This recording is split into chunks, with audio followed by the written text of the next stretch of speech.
I'm Lynn Thornton, inviting you to join me on Sunday mornings for a study of the last 12 books of the Old Testament, Hosea through Malachi. They're commonly known as the minor prophets, but the only thing minor about them is the length of the books. These were God's messengers to his people, and even though we're about 3,000 years removed from them, they're still messages that are good for us today.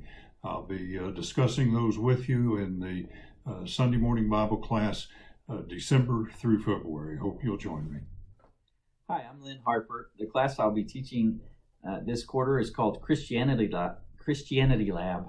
I call it Christianity Lab because in school, you take a class and you learn the theory of how things work, and then you go and you also take a lab class, and in that lab class you test those theories. And so that's what this class is kind of about, is testing the theories, not the theories, but the teachings and principles of Jesus, and testing it in a way that we gain a better understanding and an appreciation for these ultimate truths.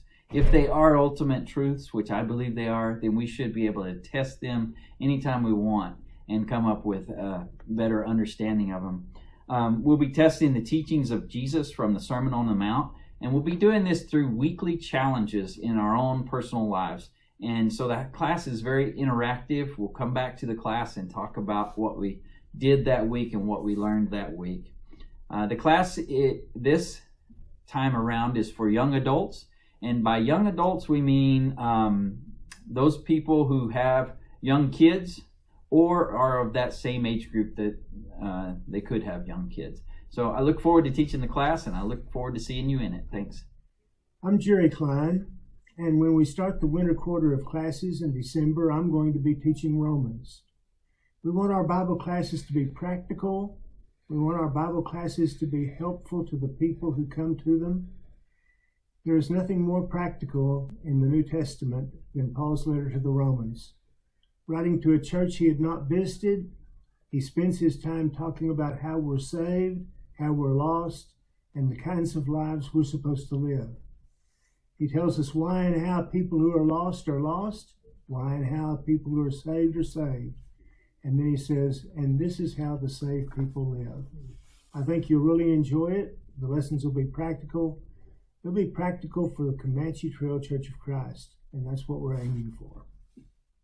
Hi, I'm Tim Myers, and I'm going to be teaching a class this coming quarter talking about God's holiness. All through Scripture, we see that God is a holy God.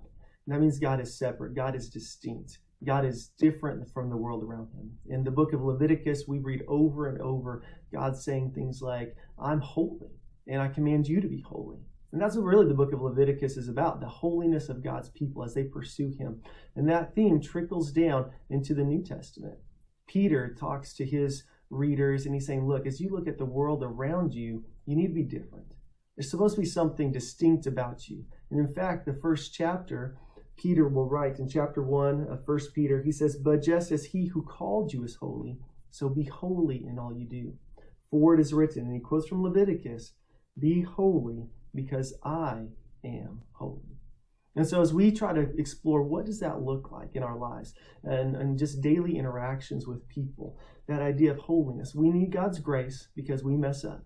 But nonetheless, that holiness to pursue, to be like God, at least in that area, to live up to the standard of Christ. And so that's going to be the class I'm teaching this coming semester, starting in December. And I hope I see you guys there.